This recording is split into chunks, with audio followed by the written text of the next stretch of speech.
салом шунавандагони азиз, рӯз бароятон бахайр. Нашри ин соате барномаи иттилоотии хабарҳои рӯзро бо таҳаввулоти тоҷикистону ҷаҳон мустақиман рӯи мавҷи радиои муҳоҷир мешунавед. имрӯз 3 июли 2020 сол. хабарҳои ин соатаро аз тоҷикистон шурӯъ мекунем. дар қирғизистон 3 июл барои қурбониёни коронавирус рӯзи мотами миллӣ эълон шудааст. Президенти ҷумҳурии Тоҷикистон Эмомалӣ Раҳмон ба президенти Қирғизистон Сооронбой Жэйнбеков барқияи тасалият ирсол намуд. хабар медиҳад хадамоти матбуоти сарвари давлат. Президенти кишвар аз номи ҳукумат ва давлат ба тамоми мардуми Қирғизистон тасалияти самимӣ ва ҳамдардии худро изҳор кардааст. раҳбари давлат аз изҳори итминон кардааст, ки қирғизистони дӯст душвориҳои вобаста ба пандемияро бо шарафи бузург бартараф хоҳад кард. инчунин илова гардидааст, ки ҷониби қирғизистон ҳамеша метавонад ба кӯмак ва дастгирии имконпазири мо умед бандад.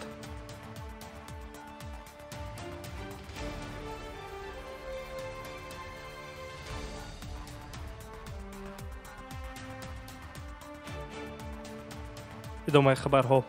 бино ба маълумоти вазорати корҳои хориҷии ҷумҳурӣ, боз 80 шаҳрванди дигар бо парвози чартерии ширкати Somon Air дар хатсари Франкфурт душанбе ба Тоҷикистон омаданд. шаҳрвандони баргашта аз шаҳрҳои гуногуни Амрико ва кишварҳои Иттиҳодияи Аврупо ба Тоҷикистон интиқол ёфтанд. қаблан 161 ҳамватанони дигар бо чунин парвози махсус ба Душанбе бурда шуда буданд. дар маҷмӯъ дар ин моҳ 241 нафар аз Аврупо ба Тоҷикистон тарқи парвози чартерӣ баргаштаанд. ёдорас мешавем, ки чанд рӯз қабл вазири корҳои хориҷии ҷумҳурии Тоҷикистон Сироҷиддин Муҳриддин дар нишасти матбуотӣ дар Душанбе гуфта буд, ки 42600 ҳамватанони дар хориҷа буда барои бозгашт ба ҷумҳурӣ ариза доданд. вазири равобити хориҷии мамлакат қайд карда буд, ки 31000 ариза тавассути поштаҳои электронӣ ворид шудааст. боқимонда аризаҳо ба таври хаттӣ аз ҷониби шаҳрвандон ба сафоратхонаҳо ва консулгариҳои генералии ҷумҳурии Тоҷикистон дар кишварҳои хориҷ ворид гардидаанд.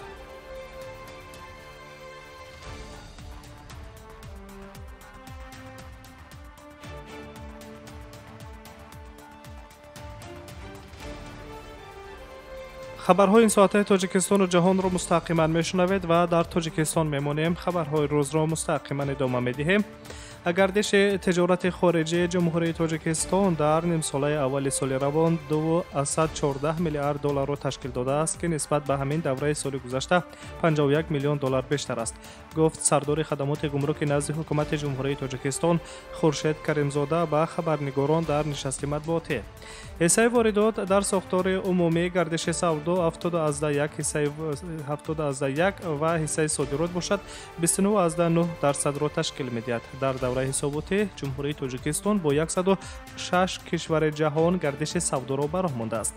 дар нишасти хабарии хадамоти гумруки ҷумҳурӣ қайд гардид, ки қисми асосии содироти моли ватанӣ, маъданҳо ва консерваторҳо ба маблағи 90,2 миллион доллар, алюминий 77,2 миллион доллар, нахи пахта 46,3 миллион доллар, тилло 30,4 миллион доллар, семент 27,3 миллион доллар, сурма 13,5 миллион доллар, мева ва сабзавот 12,7 миллион доллар, афшураҳо 12,9 миллион доллар ва маҳсулоти тамоку 2,1 миллион долларро ташкил медиҳад.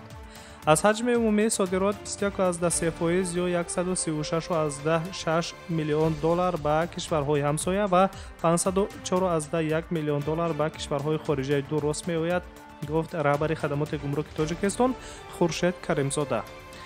харидорони асосии молҳои Тоҷикистон Туркия 16,3% аз ҳаҷми умумии содирот, Қазоқистон 13,3%, Афғонистон 6,2%, Ӯзбекистон 4,4%, Чин 2,7%, Русия 2,6%, Белгия 2,1% ва Италия 1,2%-ро ташкил медиҳанд. дар нимсолаи аввали соли 2020 нисбат ба ҳамин давраи соли 2019 содироти мол ба Ӯзбекистон 55,2 миллион доллар, Чин 10,5 миллион доллар, Эрон 7,3 миллион доллар ва Қазоқистон 6,6 миллион доллар коҳиш ёфтааст. илова доштааст Хуршед Каримзода, сардори хадамоти гумрукӣ назди ҳукумати ҷумҳурии Тоҷикистон дар нишасти матбуотӣ бо хабарнигорон дар Душанбе.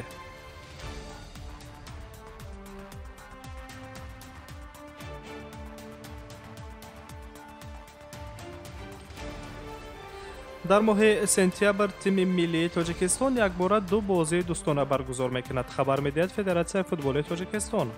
بازی‌ها در گروه F از جانب تیم ملی در دایره آمادگی و بازی‌های تیره‌ماه مسابقات انتخابی برای جام جهانی فوتبال 2022 در ازبکستان و امارات متحده عرب برگزار می‌شود. همین طریق بازی اول 3 سپتامبر در ورزشگاه ملی تاشکند برگزار می‌شود که در آن ورزشکاران تاجیک با تیم ملی دسته منتخب ازبکستان واخری انجام می‌دهند. روز 6 سپتامبر باشد تیم ملی جمهوری تاجیکستان در شهر دبی امارات متحده عرب با تیم ملی این کشور واخری دوستانه برگزار می‌کند. همینطور 8 اکتبر یک بازی با تیم ملی مغولستان که در دوشنبه برگزار می شود به نقشه گرفته شده است و در ماه نوامبر فوتبال بازان تاجیک با یک گروه از ژاپن و میانمار ملاقات و بازی دوستانه خواهند کرد. قبلا سرمربی تیم ملی تاجیکستان عثمان توشف گفته بود که در این موسم همه بازیگران برای معین کردن سطح تیاری آنها از سنجش‌های تخصصی گذشته‌اند.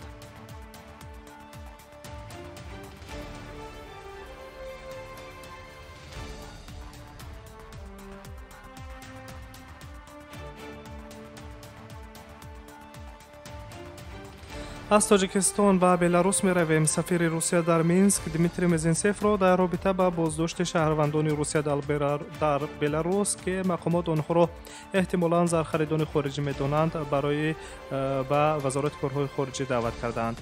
این ملاقات در وزارت کارهای خارجه بلاروس در نیمه اول همین روز موافقه کرده شده است. خبر می‌دهد اینترفاکس.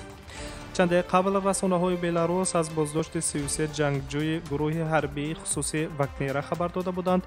بعدتر اطلاع داده شد که بازداشت شدگان شب 25 ایول به یکی از مهمانخانه‌های مینسک وارد شده پس از چند روز به یک آسایشگاه در کنار مینسک کوچیدند. قید کرده می شود که بازداشت شده ها با رفتار شبهه انگیز دقت مقامات را به خود جلب کردند. مقامات حفظی حقوق بلاروس گفتند که بازداشت شده ها شهروندان فدراسیون روسیه از گروه حربی خصوصی واگنر می باشند.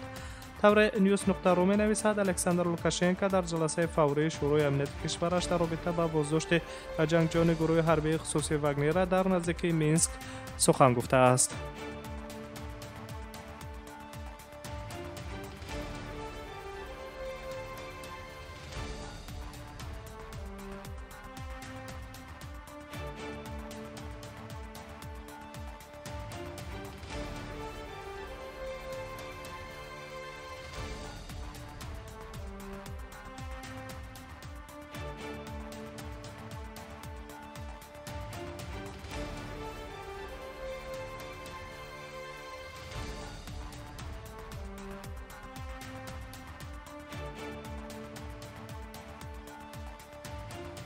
ادامه خبرها.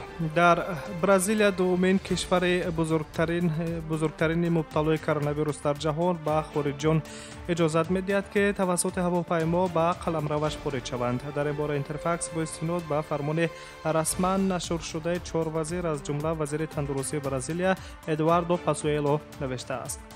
قید کرده می شود که تا حال توسط نقلیات زمینی و بحری به برزیل وارد شدن غیر امکان است. در دوام یک روز اخیر در برزیل 69750 حالت نو گرفتاری به ویروس کووید 19 و 1595 فوت به قید گرفته شده است. در مجموع هنگام پاندمی در این کشور 2,552,265 سیرویت و 90,134 فوت بیماران به قید گرفته شده است.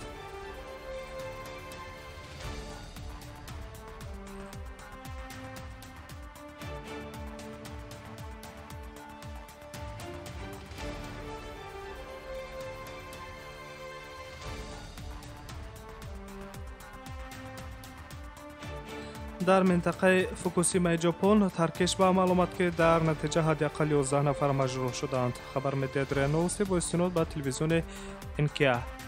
بر اثر موج لرزان یک بنا در شهر کوریاما فرو ریخته. بناهای نزدیک آن از لرزش زمین ضرر جدی دیدند. طبق معلومات پیشکی استفاده گاز در یک طرفخانه محلی سبب ترکش گردیده است.